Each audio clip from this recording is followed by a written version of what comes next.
You know that the monarch butterfly flies from Canada all the way through the United States, through Mexico and stuff. And I think this was, I remember seeing them, that this was like a crossing point, because Nogales is the reason the railroad's even here is because it's a natural pass.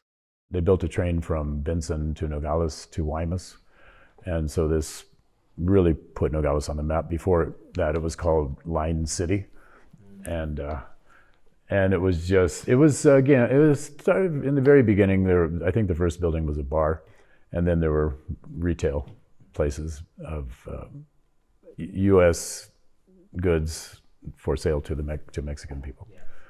I remember as a young kid, the railroad station, and teaching Nogales history. The railroad is what ended up creating Nogales, Arizona, as such. El primer carro de tren que cruzó por Nogales fue en 1905 y era un cargamento de melones que venía de Hermosillo, Sonora, y de esa área, 1905. Pero también ya tenemos otros datos de una carga de tomates que cruzó en 1895 y de ahí tenemos ya un poquito de más información.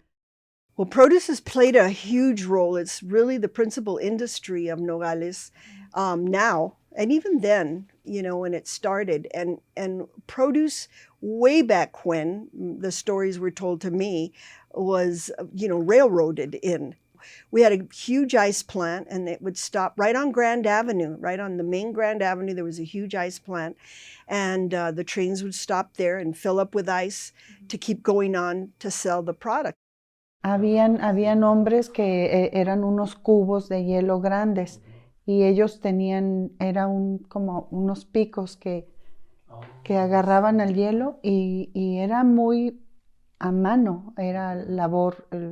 The tomateros is what they were called because it was mainly tomatoes. And so the produce industry for the longest time, now they're the Fresh Produce of the Americas, I believe, but they were the tomateros.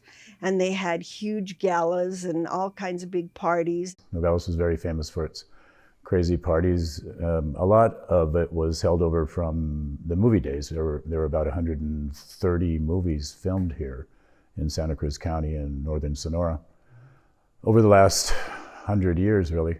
And so it was kind of a little bit of an outpost of Hollywood, kind of a little escape. There is a lot of history here, and I find it fascinating, like all the historical buildings made out of tufa stone, and it's very, like, there's so much potential in Nogales to sort of share that history with people that are, tourists. And I think we're at a point where we're starting to embrace our history more too.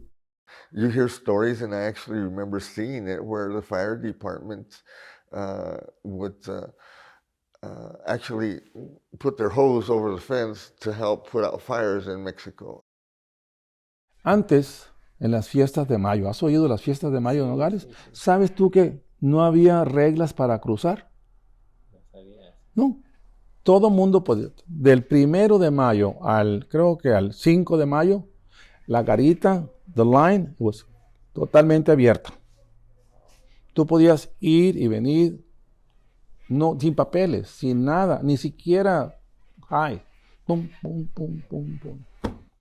It was the 100-year flood of 84. So I'm standing outside my uncle's house, right? I'm bankered, it's the Nogales Wash. It's not the Santa Cruz River here. Right here, it's the Nogales Wash. It meets up with the Santa Cruz River.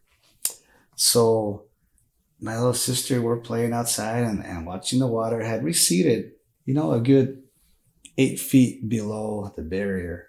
And she's tugging at my shirt. Say, there's a man over there. I'm like, whatever. She's always trying to get attention, right? So I'm like, there's no man. And she keeps tugging on my shirt. So she got to the point of, like, she bit my nipple. I still got the spot. Oh, God. To get my attention. I'm like, what's wrong with you? And she said, look, there's a man. And I see this guy, like, bobbing up and down, trying to hold his hat on, right? And I see him, and I'm like, oh my gosh. So when I go tell my uncles. So the time they got out, they saw him, and he was almost to I don't know if it's Doe Street, you know, the first bridge. So they're trying to keep him from hitting that because he wouldn't have survived. So it must have been in like 2 minutes. They all gathered by the hotel that's called the Arroyo Motel. And the cops were there, the fire truck was on its way, and they found a garden hose, and they ended up like lassoing him. And so they pulled him out, and it was Joel Branch, the guitar player. Yeah. So it all happened so quick. And it was crazy, you know. I think if my little sister hadn't seen him, I think he would have been toast. There was a little school here. As far as a kindergarten, there was a little local school right down here on Morley Avenue called Bunny School.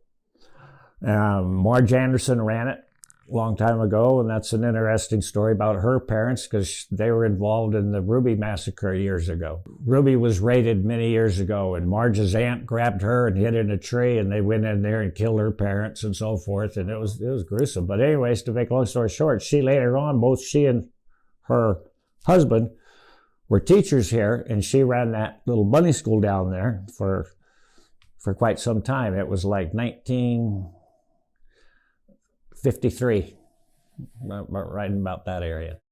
So I mean, yeah, a lot of stuff happened in this little town. You know, it's unique.